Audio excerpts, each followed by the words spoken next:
રથયાત્રા પૂર્વે ગુજરાત એટીએસે મોટી કાર્યવાહી શરૂ કરી છે।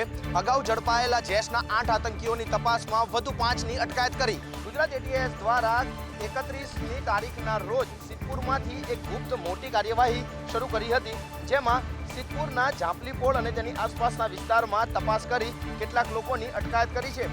આ અગાઉ જેશ સાથે સંકળાયેલા 8 આતંકીઓની ગુજરાત એટીએસે ગુજરાત અને અન્ય રાજ્યોમાંથી ધરપકડ કરી હતી। જોકે તેમને अन्य रीते मदद करनारा शंकास्पद व्यक्तिओनी ज्यारे पूछपरछ शरू करवामां आवी त्यारे सिद्धपुरना 5 लोकोना नाम सामे आव्या हता, जेमने पूछपरछ माटे एटीएस खाते लाववामां आव्या छे। महत्वनुं छे के एटीएसे जे 5ની अटकायत करी छे ते लोको सीधी अथवा तो आड़कतरी रीते केवी रीते आ जेशना नेटवर्क साथे जोड़ायेला छे अने तेओ केवी रीते मदद पूरी पाडवाना हता ते मुद्दे तेमनी पूछपरछ शरू करवामां आवी छे। सिद्धपुर तालुकाना चाटवाड़ा गाम खाते ज्यारे सर्च ऑपरेशन हाथ धरवामां आव्युं हतुं त्यारे आ तमाम लोकोनी शंकास्पद प्रवृत्ति एटीएसना ध्याने आवी हती, जे बाद आ कार्यवाही करवामां आवी छे। एक तरफ 8 आतंकीओ रिमांड पर छे त्यारे बीजी तरफ तेमने मदद करनारा अने स्थानिक लेवले तेमनी साथे जोड़ायेला अन्य लोकोनी पण एटीएसे पूछपरछ करी वधु कार्यवाही शरू करी छे। राजकोटना आल्फा कोचिंग क्लासना डमी विद्यार्थीओ मामले चौंकावनारा खुलासा थया छे। आ मामले गांधीनगर सुधी रिपोर्ट करवामां आव्यो छे। राजकोटना जसदणमां आवेला आल्फा कोचिंग क्लासना डमी एडमिशन कांडने लईने नवा खुलासा थया छे। राजकोट पोलीसनी तपास बाद राजकोटना डीईओ दीक्षित पटेले संदेश न्यूज साथे वातचीत करीने खुलासो कर्यो छे। तेमणे कह्युं छे के कोचिंग क्लासने कोई प्रकारनी मान्यता आपवामां आवती नथी। 31 जेटली शाळाओना 697 जेटला विद्यार्थीओ आ अंगेनी तपासना रडारमां होवानी विगतो पण सामे आवी छे, जेमां राजकोटना 47 विद्यार्थीओ पण तपासना दायरानी अंदर छे। प्रादेशिक नियामक कचेरीने विद्यार्थीओनी यादी सोंपाई गई छे। विद्यार्थीओ शाळाए जता हता के केम ते अंगेनी पण तपास करवामां आवशे। उल्लेखनीय छे के राजकोट जिल्लाना जसदणनी अंदर आल्फा कोचिंगनी अंदर एक विद्यार्थिनीनुं बीमारी सबब मौत थया बाद अवनवा खुलासाओ सामे आव्या छे। डमी प्रवेश संबंधित आ मामले डीओ कचेरी कड़क कार्यवाही करवानो मूड बनावी रही छे। 31 शाळाना 697 जेटला विद्यार्थीओ तपासना रडारमां छे। हवे जोवानुं ए रहेशे के डमी कांड मामले शिक्षण विभाग शुं पगलां भरे छे। વીજપોલના વળતર બાબતે હવે મોરબીના ખેડૂતોએ રણસિંગુ ફૂંક્યું છે। આજે પદયાત્રા યોજીને મોરબી જિલ્લા કલેક્ટરને આવેદનપત્ર આપ્યું। મોરબીમાં વીજપોલના વળતર મુદ્દે ખેડૂતોએ આંદોલનનું રણસિંગુ ફૂંક્યું છે। પોતાની પડતર માંગણીઓને લઈને ખેડૂતો દ્વારા મહેન્દ્રનગર ચોકડીથી કલેક્ટર કચેરી સુધી પદયાત્રા યોજવામાં આવી હતી। આ આંદોલનને મોરબી પંથકના 365 જેટલા ગામના સરપંચો પણ પોતાનું જાહેર સમર્થન આપ્યું છે। હાથમાં વિવિધ બેનરો સાથે વિરોધ દર્શાવતા મોટી સંખ્યામાં રેલી યોજાઈ હતી। આ કૂચમાં મહિલાઓ સહિત ખૂબ મોટી સંખ્યામાં ખેડૂતો રસ્તા પર ઉતરી આવ્યા હતા અને તંત્ર સામે ભારોભાર રોષ ઠાલવ્યો હતો। 300થી વધુ ગ્રામ પંચાયતના સરપંચોના લેટરપેડ સાથે આજે મોરબી જિલ્લા કલેક્ટરને વીજપોલના વળતર બાબતે રજૂઆત કરવામાં આવી। રાજ્યમાં ચોમાસાની સિઝન સક્રિય હોવા છતાં હાલ ભારે વરસાદની શક્યતા નહીવત છે। હવામાન વિભાગની આગાહી મુજબ આગામી દિવસોમાં સામાન્યથી મધ્યમ વરસાદ રહેવાની શક્યતા છે।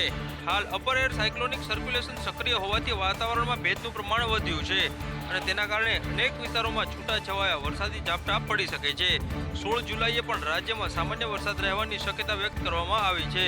બીજી તરફ દક્ષિણ પશ્ચિમ દિશાના પવનો વધુ સક્રિય બનતા દરિયાકાંઠાના વિસ્તારોમાં 45થી 55 કિલોમીટર પ્રતિ કલાકની ઝડપે પવન ફૂંકાઈ શકે છે। આ પરિસ્થિતિને ધ્યાનમાં રાખીને હવામાન વિભાગે માછીમારોને આગામી સૂચના સુધી દરિયો ન ખેડવાની સલાહ આપી છે।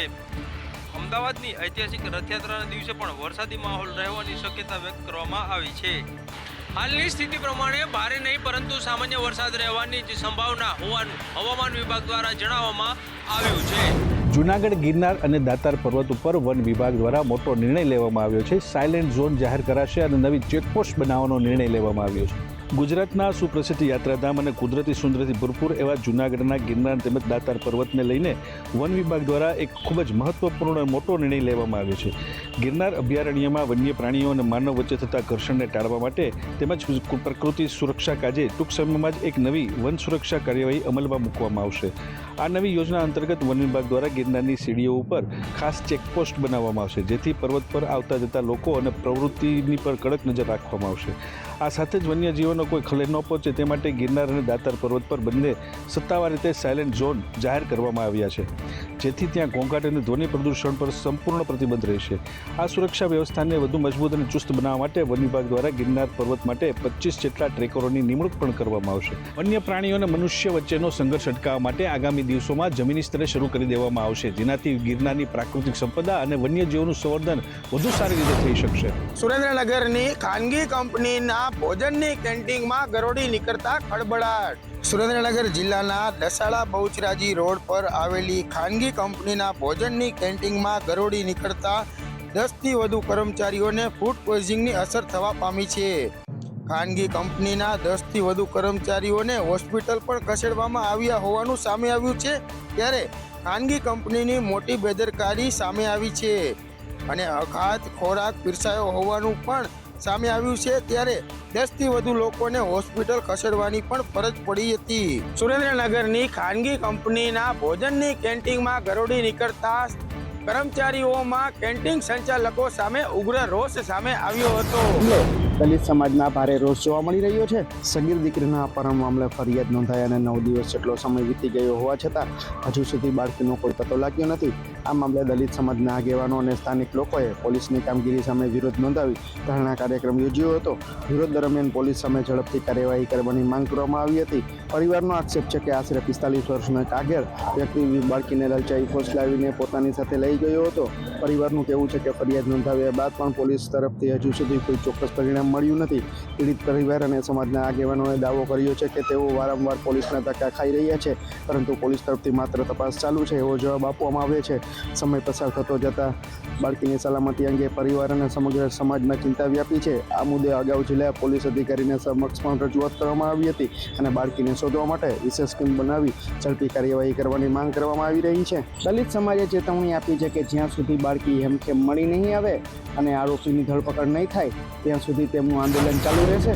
સુરત શહેરમાં ફરી એકવાર સમાજને કલંકિત કરતી ઘટના સામે આવી છે. એક 42 વર્ષના વકીલે એક 13 વર્ષની દીકરી પર દુષ્કર્મ ગુજાર્યું.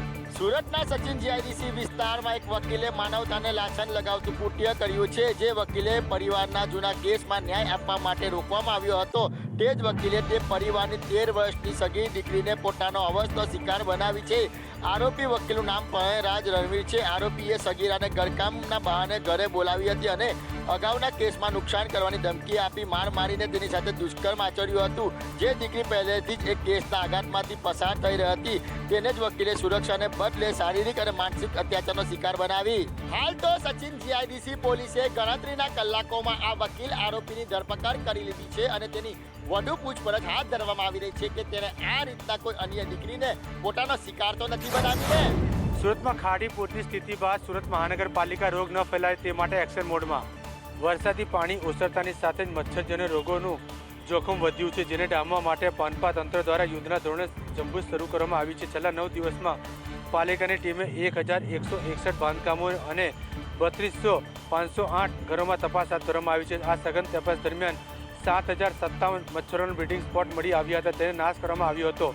એટલું નહીં, જે મિલકત ધારકો હતા ત્યાં મચ્છરોના બ્લીડિંગ મળી આવ્યા હતા તેવા પર બેદરકાર લોકો વિરુદ્ધ પાસેથી રૂપિયા 2.66 લાખનો દંડ પણ વસૂલ કરવામાં આવ્યો છે.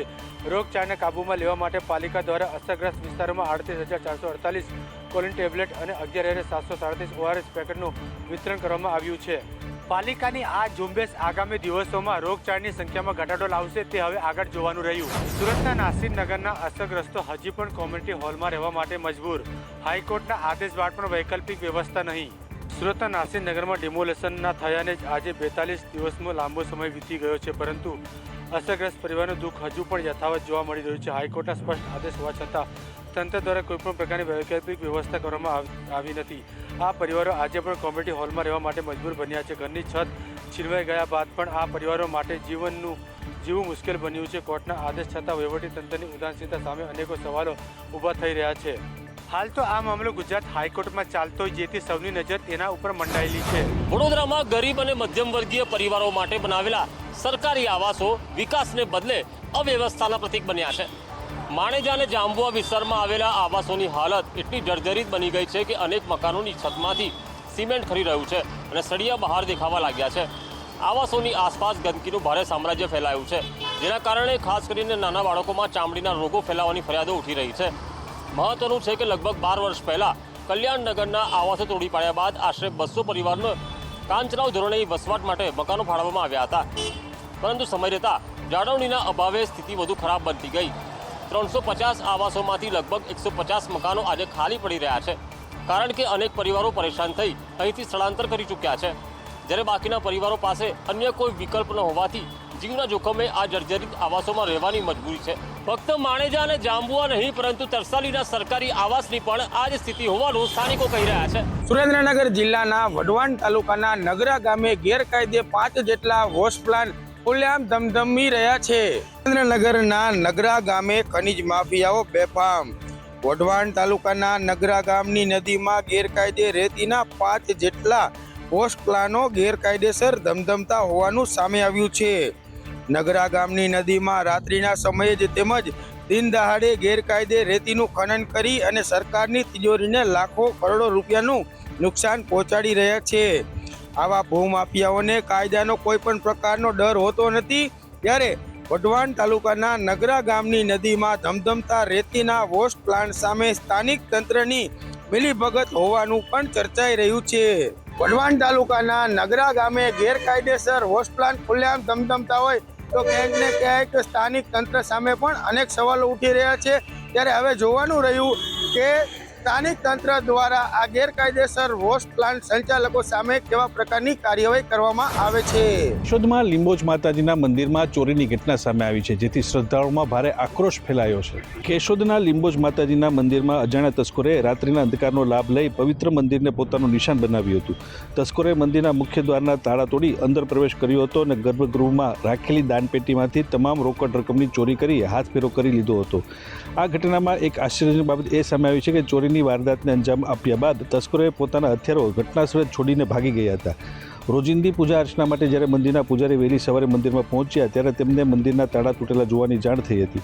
પૂજારીએ તુરંત જ આસપાસના લોકો અને પોલીસને ઘટના અંગેને માહિતગાર કર્યા હતા. ધાર્મિક સ્થાન પર થયેલી આ ચોરીના કારણે સ્થાનિક ભાવિકોમાં વહીવટીતંત્ર અને સુરક્ષા વ્યવસ્થા સામે ભારે રોષ જોવા મળી રહ્યો છે. ઘટનાની ગંભીરતાને ધ્યાનમાં રાખીને સ્થાનિક પોલીસે તાત્કાલિક ધોરણે તપાસનો ધમધમાટ શરૂ કર્યો છે. પોલીસ દ્વારા મંદિરના પરિસરમાં લાગેલા સીસીટીવી કેમેરાના ફૂટેજ મેળવીને તસ્કરોની ઓળખ મેળવવા માટે ચક્રો ગતિમાન કરવામાં આવ્યા. ભગવાન જગન્નાથની 149મી રથયાત્રાની તૈયારીઓને આખરી ઓપ આપવામાં આવી રહ્યો છે. નાયબ મુખ્યમંત્રી હર્ષ સંઘવી નેત્રોત્સવ વિધિમાં જોડાયા તો રથયાત્રાના રૂટનું પણ તેમણે નિરીક્ષણ કર્યું. ભગવાન જગન્નાથની 149મી રથયાત્રાને તૈયારીઓને અંતિમ ઓપ આપવા માટે ખુદ નાયબ મુખ્યમંત્રી હર્ષ સંઘવી આજે મંદિર પહોંચ્યા હતા. ત્યાં તેમણે આજે નેત્રોત્સવ વિધિની અંદર હાજર રહ્યા હતા. સાથે ધ્વજાવતરણમાં પણ તેમણે ભાગ લીધો હતો. પૂર્વ નાયબ મુખ્યમંત્રી નીતિન પટેલ પણ હાજર રહ્યા હતા. સાથે તેમણે સાધુ સંતોના ભંડારામાં અને રથયાત્રાના સંપૂર્ણ રૂટનું નિરીક્ષણ કર્યું હતું. પોલીસ બંદોબસ્ત સાથે રથયાત્રાના રૂટ ઉપર તેમણે નિરીક્ષણ કરતા સમયે કામગીરીથી સંતોષ માન્યો હતો. આ ઉપરાંત ભગવાન જગન્નાથના ઘરે એટલે કે મામાના ઘરેથી જે જાંબુ ખાવાના કારણે ભગવાનની આંખો આવી હતી અને એ પ્રક્રિયાના ભાગરૂપે આજે નેત્રોત્સવ વિધિ કરવામાં આવી હતી. 2 દિવસ પછી ભગવાન જગન્નાથની આંખોના પાટા જે છે તે ખોલવામાં આવશે ને ત્યાર પછી ભગવાન જગન્નાથ, બહેન સુભદ્રા અને ભાઈ બલભદ્ર ત્રણેયની જે પ્રતિમાઓ છે અને રથમાં લાવી અને પહિંદ વિધિ સાથે રથયાત્રાનો પ્રારંભ 16 તારીખે કરાવાશે. મંદિરના મહંત દિલીપદાસજીએ કહ્યું કે આજે નેત્રોત્સવ વિધિ થઈ છે. આવતીકાલે મંગળા આરતી પછી સોના વેશ ભગવાનને ધારણ કરવામાં આવશે, જ્યારે 16 તારીખે પરંપરાગત રથયાત્રાનું પ્રસ્થાન કરાવાશે.